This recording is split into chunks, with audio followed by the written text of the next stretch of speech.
It's Newsday from the BBC World Service. We'll bring you the sports news in just a moment with Isaac. But first, let's update you on the conflict in Ethiopia.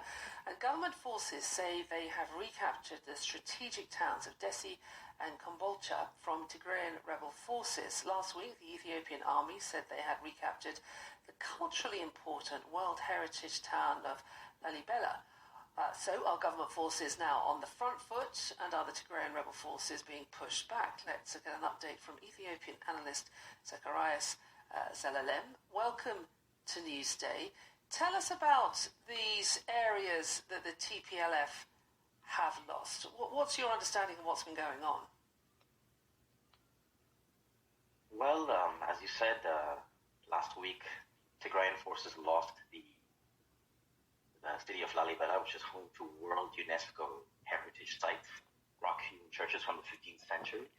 And the loss of Kombolcha and Dessie, which are about 400 kilometers away from the capital city, are huge, because if you recall, it was the capture of these cities a month ago that led to foreign embassies in the capital Addis Ababa sounding the alarms and urging their residents to evacuate the country. So it's been a spectacular collapse over the course of the past week for the TPLF allied forces in the region. What has led to this collapse then? Because as you say, a week ago we were talking about how they were gaining ground, that their offensive was moving towards the capital of Addis, and now this situation. What's changed? Well, it isn't possible to authenticate all the claims due to the fact that much of the region that were recaptured either have no communications or, like the town of Lalibela, only gained very unstable phone services today. Tigrayan forces, for their part, their leaders are claiming that these withdrawals, they say, are part of a strategic pullout, tactical retreats, if you will. But I do believe that this is likely to sugarcoat the nature of the recent defeats, because there has been fierce fighting in many of these areas. The only thing that this might point to the possibility, perhaps, that the United States might be fostering some sort of dialogue, because the U.S. State Department had planned to release results of genocide designation legal review. And they postponed that release, they said, ostensibly, due to the fact that talks might yet bear fruit between the two forces. So lots to play out in the coming days and weeks.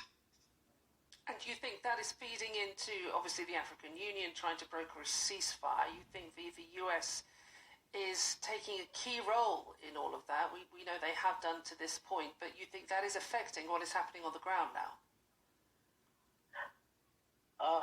It's unclear to say. Obviously, the United States says that it will work alongside the African Union and their fledgling attempt at peace talks.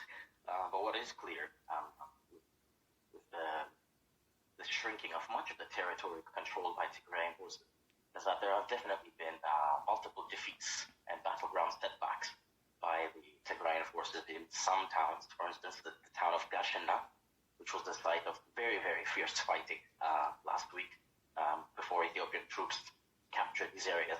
So, although the extent of the battleground defeats might not be fully known, it goes without saying that the reversals and that there's been a change in the tide, at least on the battleground in some areas. We thank you for the update, Zacharias, an important one. Zacharias Zelalem, an Ethiopian analyst. Coming up to 10 minutes to the hour time.